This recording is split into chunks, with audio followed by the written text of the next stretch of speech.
ভালোবাসা এই সংজ্ঞাটি এক একটা মানুষের কাছে এক এক রকম। বাবা মাকে ভালোবাসে পৃথিবীতে এমন মানুষ খুবই কম পাওয়া যায়। গার্লফ্রেন্ডকে দিনে কয়েকবার ফোন করে জানা যায় যে আসলে সে খেয়েছে কিনা, অথচ বাড়িতে একবার কি আপনার বাবা মাকে বলেছেন যে আসলে আপনার বাবা মা খেয়েছে কিনা? সেই খোঁজ খবর কি আপনি রেখেছেন? না, সেই খোঁজ খবর নেওয়ার মতো সময় কিন্তু আমাদের হাতে নেই। বাবা মা কোথাও যেতে বললে যেতে পারবো না, পাবজি আর ফ্রি ফায়ারে আমরা অনেকটাই ব্যস্ত। অন্যদিকে গার্লফ্রেন্ড ফোন করে যদি কোথাও যেতে বলে তাহলে আর সেখানে যেতে আমরা দ্বিধাবোধ করি না, যেন ফোন করার আগেই আমরা সেখানে পৌঁছে যাই। গার্লফ্রেন্ডকে তো অনেক কিছুই গিফট করেন, বাবা মাকে কি কোনোদিন কোনো কিছু কিনে দিয়েছেন?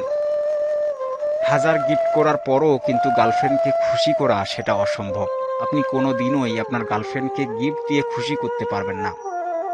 অথচ এদিকে আপনার নিজের উপার্জনের টাকা দিয়ে একবার বাবাকে একটা লুঙ্গি অথবা মাকে একটা শাড়ি কিনে দিয়ে দেখবেন, আপনার বাবা মা কতটা খুশি হয় আপনার উপর। আমরা বাবা মায়ের প্রতি অনেকটাই অযত্নশীল এবং অবহেলা করি, সেটা আমাদের মনমানসিকতার কারণ।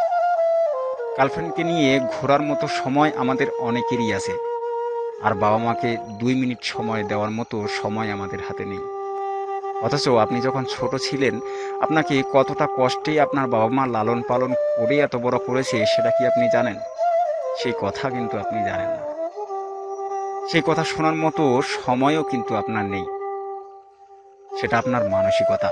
বাড়িতে আপনার বাবা যখন অসুস্থ, আপনার মা যখন অসুস্থ হয়ে বিছানায় পড়ে আছে, বাইরে থেকে আপনি এলেই ফোনটা হাতে নিয়ে যেন বিছানায় পড়ে যান। ফ্রি ফায়ার, পাবজি, ইউটিউব কিংবা ফেসবুকের মতো সোশ্যাল মিডিয়ায় সময় কাটান। অথচ বাবা ওষুধ খেয়েছে কিনা, মা ওষুধ খেয়েছে কিনা সেই খোঁজ খবরটাও নেন না।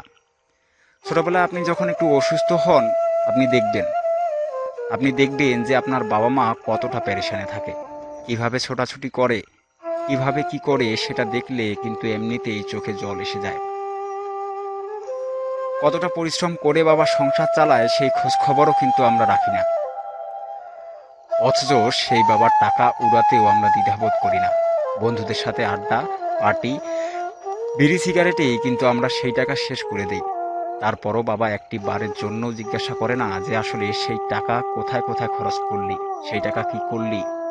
বাবা কিন্তু এই কথা একবারও আমাদেরকে বলে না। বাবা মাকে অবহেলা এবং অযত্নশীলতার একমাত্র কারণ কি জানেন? আপনার মানসিকতা। যদি আপনি দিন শেষে বাবা মায়ের খোঁজ খবর নেন, আপনার মানসিকতাটাকে যদি ঠিক করেন, তাহলে দেখবেন আপনার বাবা মায়ের খোঁজ খবর আপনি নিচ্ছেন। অথচ আপনি যদি ফ্রি ফায়ার, পাবজি কিংবা অন্যান্য কোনো জায়গায় সময় কাটান, বন্ধুদের সাথে আড্ডা দিন, তাহলেও কিন্তু এটাও আপনার মানসিকতা। অতএব আপনি মানসিকতা চেঞ্জ করুন। ছোটবেলায় যেমন আপনাকে লালন পালন করে আপনার বাবা মা এত বড় করেছে, অতএব শেষ বয়সেও আপনার উচিত আপনার বাবা মাকে লালন পালন করা, আপনার বাবা মায়ের প্রতি যত্নশীল হওয়া। আপনার বাবা মায়ের লালন পালন বা যত্নশীল করলেও কিন্তু আপনি ইহকালেও শান্তি পাবেন আর পরকালেও নাজাত পাবেন। কেননা এই মায়ের পায়ের নিচেই কিন্তু জান্নাত রয়েছে। অতএব সময় থাকতে কিন্তু সময়ের কাজ করুন। বাবা মায়ের প্রতি একটু যত্নশীল হন, তাদের সাথে একটু সময় কাটান। দেখবেন আপনার জীবনটা অনেকটাই সাকসেসফুল হয়ে যাবে। আপনি নিজেকে অনেকটাই ধন্য মনে করবেন। আপনি পারবেন না আপনার বাবাকে একটু সময় দিতে? আপনি পারবেন না আপনার বাবা মায়ের সাথে সময় কাটাতে? আপনি পারবেন না কিছু একটা কিনে বাবা মাকে খুশি করতে? চাইলে আপনাদের মূল্যবান মতামত কমেন্ট বক্সে জানিয়ে দেবেন।